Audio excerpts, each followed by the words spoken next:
याद कीजिए अपने उस निर्णय को जो आपने तब लिया था जब आप बहुत कठिन परिस्थितियों में जी रहे थे और उस निर्णय को लेने के बाद आपका जीवन स्मूथ होने लगा था। और याद उस निर्णय को भी कीजिए जो आपने तब लिया था जब आप सुकून और शांति से जी रहे थे और उस निर्णय को लेने के बाद सिस्टमेटिक रूप से आपका जीवन डगमग होने लगा। तो निश्चित रूप से गहरा फैक्टर आपका वो निर्णय है जो आपको गर्त में डाल देता है या गर्त से बाहर निकालकर सुकून वाली और सफलता वाली जिंदगी की तरफ ले जाता है। तो एस्ट्रोलॉजिकली यह जानना बहुत आवश्यक हो जाता है कि यह निर्णय आप लेते कैसे हैं, आपका बेसिक प्रवृत्ति क्या है, कैसे आप किसी अच्छे या बुरे निर्णय की तरफ खींचे जाते हैं और कैसे आप उसको बहुत ज्यादा सटीक रूप से सही कर सकते हैं कि अगला निर्णय अगर आप सुकून में हैं तो उसको बेहतर सुकून कर सके और अगर आप स्ट्रगल में हैं तो वहां से आपको बाहर निकाल सके।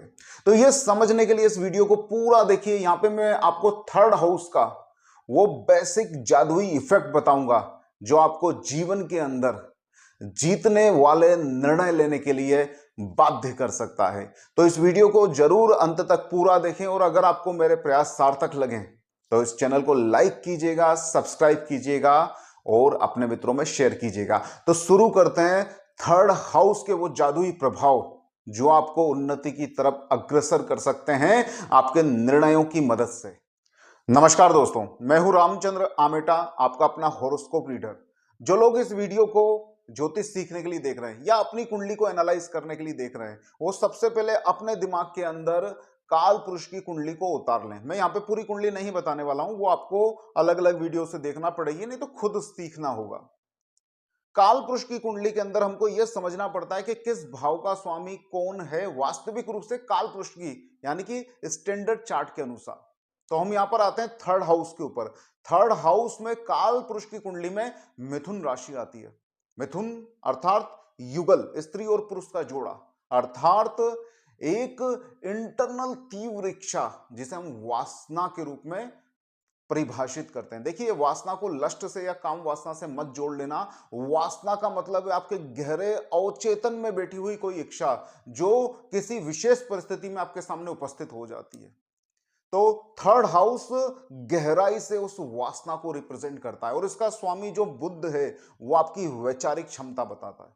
तो यहां पर जो भी प्लैनेट स्थित होगा आपकी कुंडली के अंदर, जो भी राशि स्थित होगी डीप में, वो बुध ग्रह के और इस मिथुन राशि के प्रभाव में होगी और अपने स्वभाव के अनुसार मिथुन राशि और बुध के प्रभाव को आपके जीवन में लाके देगी। अर्थात आपकी जो निर्णय की क्षमता है, ये बेसिकली आप लॉजिकली भी इस बात को जानते हो, आप जीवन में जो भी निर्णय लेते हो वो आपके विचार के ऊपर और आपकी वासना के ऊपर ही आधारित होते हैं और यही इसका डीप बेसिक कंसेप्ट है। और ध्यान से समझना, शास्त्रों में सूत्र दिए हैं, उनके सारे कारण आपको ढूंढने पड़ते हैं अपनी मेहनत, अभ्यास और साधना के द्वारा। तो जो मुझे थोड़ा थोड़ा प्राप्त हुआ है वो मैं अब आपको बांटने जा रहा हूं। तो हम शुरू करते हैं सभी ग्रहों के प्रभाव इस भाव के अंदर।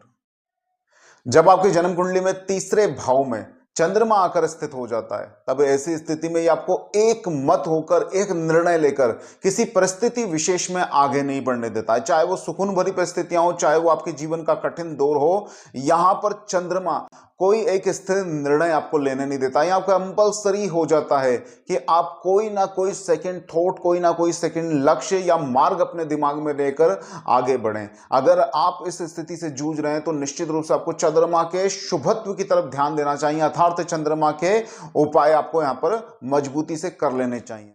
जन्म कुंडली के तीसरे भाव में मंगल की स्थिति को लेकर कई तरह की बेकार की और व्यर्थ की प्रेडिक्शंस हैं। आपने सुना होगा जब मंगल जन्म कुंडली के तीसरे भाव में स्थित होता है, किसी व्यक्ति के जन्म कुंडली के तीसरे भाव में स्थित होता है, तो व्यक्ति बहुत ज्यादा करेजियस हो जाता है, बहुत ज्यादा बोल्ड होता है, जबकि ऐसा नहीं है। ज्योतिष के अंदर मंगल को सेनापति का दर्जा दिया गया। सेनापति अर्थात ना केवल युद्ध लड़ने वाला, बल्कि इसको इस तरह से देखिए कि सेनापति का मुख्य कार्य होता है अपने राज्य की रक्षा करना या राजा की रक्षा करना। जब आप मंगल को तीसरे भाव में देखते हैं तो व्यक्ति के स्वभाव को वास्तविक रूप से परखें। अगर आपकी कुंडली में है तो ये जानने की कोशिश करें कि आपका मूल स्वभाव स्वयं की सेफ्टी को लेकर है यहां पे आपको वो बोल्ड ना बना के धैर्यशाली बनाता है। मंगल जिसके तीसरे भाव में है वो व्यक्ति अपने जीवन के अंदर निर्णयों को इसी तरह से लेता है कि उसको कोई क्षति ना हो, उसको कोई डेंजर ना हो। तो बहुत सेफ पाली खेलने वाले, धैर्य से जीने वाले होते हैं जिनकी जन्म कुंडली के अंदर तीसरे भाव में मंगल हो। तो अगर आपकी जन्म कुंडली में तीसरे भाव में मंगल है तो ये समस्याओं में आपको रिस्क लेके बाहर नहीं आने देगा। आपको अपनी इस स्थिति को पकड़ना होगा, मंगल के उपाय करने होंगे और थोड़ा ज्यादा विवेकपूर्ण अपने जीवन के अंदर निर्णय लेकर जिन भी परिस्थितियों में उनसे आगे निकलने के लिए आपको प्रयासरत होना पड़ेगा। तो मंगल आपको साहसी नहीं, धैर्यशाली बनाता है और आपकी सेफ्टी को प्रमुख रख लेता है। इसलिए कई बार मंगल तीसरे भाव में जिन लोगों के हैं वो एक जैसी ही परिस्थिति के अंदर जीवन गुजार देते हैं और बहुत बड़ा कुछ कर नहीं पाते हैं। बुध ग्रह जिसे काल पुरुष की कुंडली के अंदर तीसरा भाव प्रदान ही किया गया है, तो अगर ये शुभ स्थिति में यानी कि अपनी स्व राशि के अंदर हो, मित्र राशि के अंदर हो, उच्च का हो या किसी शुभ ग्रह के प्रभाव में तीसरे भाव में आके बैठ जाए तो व्यक्ति बहुत ज्यादा विचार पूर्वक कार्य करने वाला होता है। किसी भी परिस्थिति में, किसी भी कंडीशन में फंस जाएं, लेकिन अपने बुद्धि के बल से, विवेक से निर्णय लेकर या बहुत जल्दी उन सिचुएशनों से बाहर आ जाते हैं। इनके जीवन में ग्रोथ बहुत ज्यादा देखने को मिलती है। अगर सही आयु के अंदर यानी कि युवा अवस्था के अंदर बुध की दशा आ जाए तो निश्चित रूप से ऐसे लोग अपने जीवन के अंदर अपने निर्णयों के दम पर बहुत ज्यादा सफलताओं को प्राप्त करके दिखाते हैं। तो अगर बुध की दशा सही समय पर आपके जीवन में चल रही है और तीसरे भाव का अगर आपका बुध है तो आप गणपति आराधना के द्वारा इस बुध को और ज्यादा शुद्ध और शक्तिशाली करते जाएं। ये आपको वो निर्णय लेने की क्षमता देगा, वो विवेकपूर्ण निर्णय लेने की क्षमता देगा, जिससे आप अपना स्वयं का जीवन तथा अन्य लोगों के जीवन के अंदर भी सकारात्मक स्थिर परिवर्तन लाने में योग्य हो जाएंगे। जब कुंडली के तीसरे भाव के अंदर गुरु आकर अपना स्थायित्व जमा देता है, जब तीसरे भाव में गुरु उपस्थित होता है तभी आपकी प्रवृत्ति को थोड़ा संकोचित कर देता है। ज्ञान यहां पर आपके विवेक को जागृत करके आपको जीवन को आगे बढ़ाने वाला होने की जगह यहां पे ज्ञान आपके अंदर लज्जा, शर्म और संकोच का भाव पैदा करता है। अतः तीसरे भाव में जब गुरु उपस्थित होता है तभी आपको आपकी परिस्थितियों के अंदर ही घुटन महसूस करने वाला बना देता है, उससे उभर के बाहर आने में आपकी मदद नहीं करता है। जब किसी संकट में फंसे हुए हो, समय बुरा चल रहा हो, उसके आसपास के समय में या उस समय में गुरु की दशांतरदशा आपके जीवन में, तीसरे भाव में स्थित गुरु की दशांतरदशा आपके जीवन में आ जाए तो समझना आपका संकोची स्वभाव, बहुत ज्यादा चीजों की खोजबीन करने वाला स्वभाव आपको उन परिस्थितियों से आगे नहीं बढ़ने देगा या अच्छी परिस्थितियों का उपयोग करके जीवन को सफल नहीं बनाने देगा। ऐसी स्थिति को जरूर ध्यान में रखकर ऐसे समय में गुरु के संपूर्ण उपाय करके आपको गुरु के शुभ फलों को लाना होगा, जिससे आप ज्ञान का तुरंत उपयोग कर सकें और अपने निर्णय लेकर उन परिस्थितियों का या तो फायदा उठा सकें या बुरी परिस्थितियों से बाहर अपने जीवन को निकाल सकें। तीसरे भाव का गुरु आपके संकोच को क्रिएट करके परिस्थितियों में ही दबाकर घुटन महसूस करवाता रहेगा अगर ऐसा नहीं किया तो। वीडियो के आरंभ में मैंने बताया था कि काल पुरुष की कुंडली के अंदर तीसरे भाव को मिथुन राशि दी गई है। मिथुन अर्थात युगल, युगल जिसमें स्त्री और पुरुष का एक जोड़ा बताया गया, अर्थात ये आपकी तीव्र लालसाओं को, इच्छाओं को, अवचेतन मन में भी जो डिजायर्स है ना उसको प्रदर्शित करता है। तो जब तीसरे भाव इस वासना वाले भाव के अंदर आके वासना का स्वामी शुक्र स्थित हो जाता है तभी आपकी वासनाओं को चैतन्य करने की कोशिश करता है। सही मायने में जो एम्बिशियस लोग होते हैं उनके तीसरे भाव में आपको शुक्र या शुक्र का प्रभाव देखने को मिलता है। तो जब आपकी कुंडली के अंदर जब तीसरे भाव में शुक्र आकर स्थित हो जाए और आप किसी परिस्थिति विशेष में निर्णय लेने की कोशिश कर रहे हो तब यह समझना कि वो निर्णय के साथ विवेक जुड़ा है या वासना। कई बार शुक्र आपको गर्त में ले जा सकता है अपनी पोजीशन के कारण। कई बार शुक्र आपके निर्णयों के अंदर वासना को, आपकी कामनाओं को ज्यादा प्रभावी बना देता है, जिससे आप स्थितियों को ठीक से ऑब्जर्व नहीं कर पाते हो और अपने भविष्य को सुंदर बनाने वाले निर्णयों को लेने की जगह, किसी परिस्थिति विशेष से निकालने वाले निर्णयों को लेने की जगह आप कामना और वासना के मध्य फंस के ऐसे निर्णय ले बैठोगे कि आप और ज्यादा गर्त में चले जाओ। तो जब तीसरे भाव में शुक्र आपको दिखाई दे अपनी जन्म कुंडली के अंदर तो शुक्र के उपाय किए बिना किसी महत्वपूर्ण निर्णय की तरफ ना बढ़े, यही आपके लिए ठीक होगा। जब कोई ऐसा प्लैनेट जो दीर्घ सूत्री हो अर्थात शनै शनै चलने वाला हो, वो आपके ऐसे भाव में आकर विराजित हो जाए जहां से आप निर्णय लेते हैं, यहां से आप अपनी इच्छा शक्ति को जागृत करते हैं, तब वहां पर आपके निर्णयों के समय को भी वो लंबा कर देगा और आप बहुत ज्यादा विचार करके सही समय पे सही निर्णय नहीं ले पाएंगे।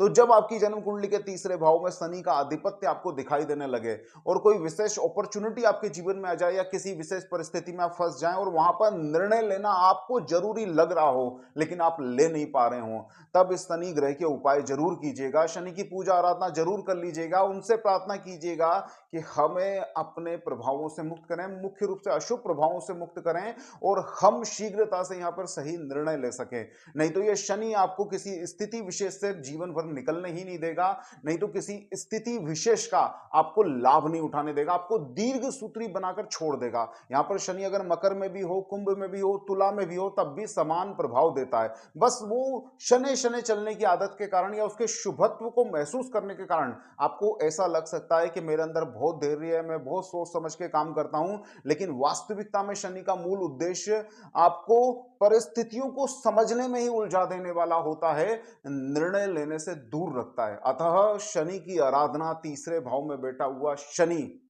मांगता ही है।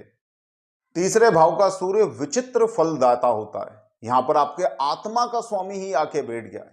यह आपके निर्णयों को पवित्र करने की कोशिश करेगा, ऐसी प्रिडिक्शंस हैं। लेकिन मूल रूप से अगर तीसरे भाव में आपका सूर्य आके बैठा हुआ है और अगर यह पुरुष राशि में विशेष रूप से स्थित है, तो ऐसी स्थिति में ये आपको अवज्ञाकारी बनाएगा, मतलब आज्ञा नहीं पालन करने वाले होंगे। दूसरे के जो आपसे बड़े होंगे उनके उपदेश या उनके वचन सुन के आपको सही निर्णय नहीं लेने देगा। सूर्य तीसरे भाव में बैठकर अपने से बड़ों से दूरी बनाने की कोशिश करता। मुख्य रूप से अगर सहभ्राता भी है जो आपसे पहले उत्पन्न हुआ है, अर्थात आपका बड़ा भाई भी है, तो उससे भी वैचारिक मतभेद यहां पे कर देता है अगर सूर्य तीसरे भाव में पुरुष राशि में बैठा हो। तो तीसरे भाव में सूर्य को देखकर, अच्छी स्थिति में देखकर यह मत समझ लेना कि अब मेरे सारे निर्णय बिल्कुल पावरफुल होंगे, सटीक होंगे, सही होंगे और आत्मा के कारक होंगे, यानी कि पवित्र होंगे। ऐसा नहीं है। यहाँ पे सूर्य आपके निर्णयों को डिस्टर्ब करेगा, आपकी बुद्धि को तेजस्वी बनाएगा, जिससे आप अन्य लोगों की राय को, अन्य लोगों के उपदेशों को महत्व नहीं देंगे और इसी कारण कई बार आप जीवन में उलझ जाएंगे। तो जब जीवन में उलझन वाली स्थितियां हो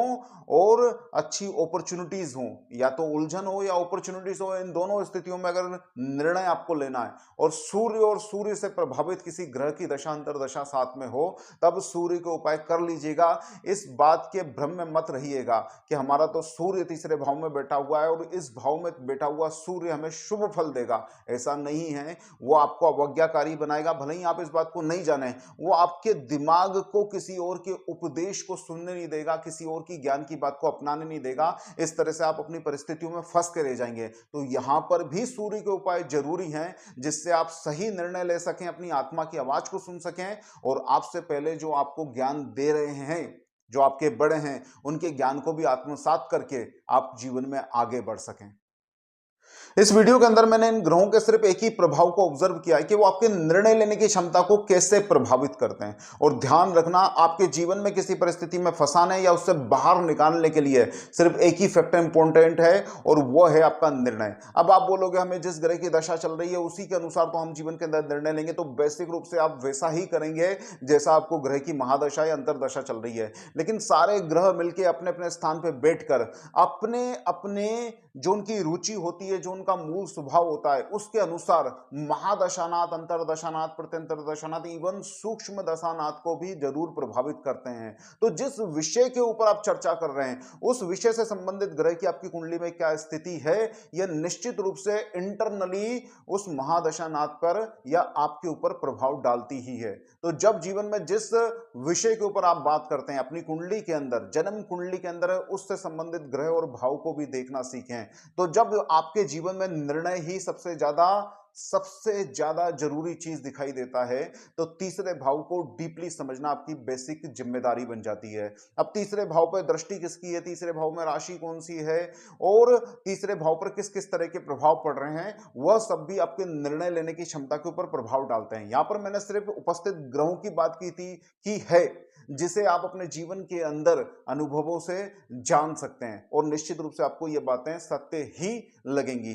इसी तरह के और भी वीडियो आगे आते रहेंगे, इसलिए चैनल को सब्सक्राइब कीजिएगा और ऐसे ही तार्किक वीडियो देखने के लिए मेरे चैनल पे जाइएगा। वहां पे आपको इसी तरह के एस्ट्रोलॉजिकल नॉलेज वाले वीडियो देखने को मिलेंगे। आशा करता हूं आपको वीडियो बहुत पसंद आया होगा। अगले वीडियो तक के लिए जय श्री कृष्णा, नमस्कार।